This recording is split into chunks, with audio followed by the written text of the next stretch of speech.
Now, Mary Kay Cabot, frequent guest on my show, on your show, is here at cleveland.com, has written an article. Browns are still all in on Deshaun Watson, not looking to void any part of that $230 million contract or the trade with the Texans, according to league sources. Mary Kay goes on to say, nothing that's taken place has the Browns pondering trying to void the blockbuster trade with the Texans, which includes that the 3 first-rounders and all that.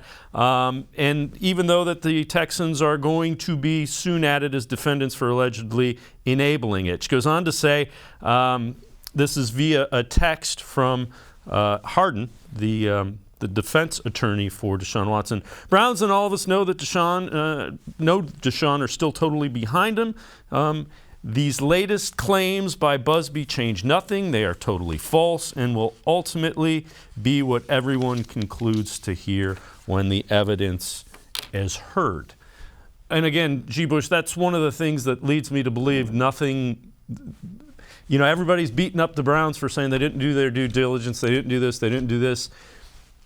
This response tells me they were at least aware this could occur. Let me tell you something about this too. The new thing, and the new thing is to beat the Browns up. Let's just be clear about it. If the Browns do something with Baker Mayfield, they mishandled it.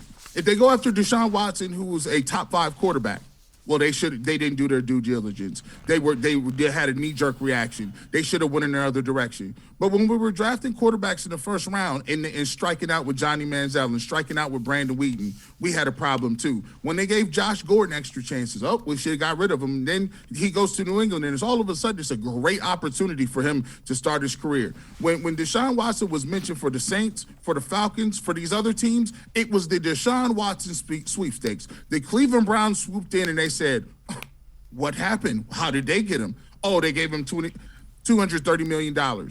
The reality of it is this. The Browns don't regret it.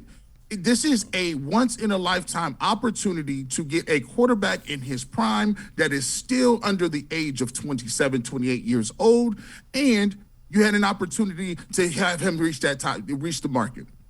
People are mad about everything, the money, him going there, why they sign him. The reality of the situation is this. We killed Jimmy and D. Haslam for everything. Half the population didn't like Kareem Hunt. Oh, we can't sign Kareem Hunt. Half the population didn't want to give guys extra contracts. The reality is we talk about them for not wanting to win, not doing the right things to win. I'm not going to sit here on my high horse and talk about how they go about looking for a potential or an avenue to make the team better. Everybody is tasked with that. At the end of the day, they understand that. The national media gets and understands that. They're playing dumb at this point because he's not in Miami or New Orleans or somewhere else that's nice and cushy. The Cleveland Browns actually have him. So they're like, oh, well, we got to find something to talk about.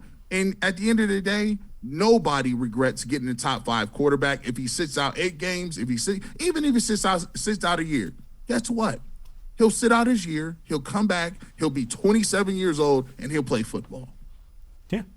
And again, the Browns knew they were going to get a PR, a backlash, and you know they're getting a PR backlash. It's not, none of this has been a surprise.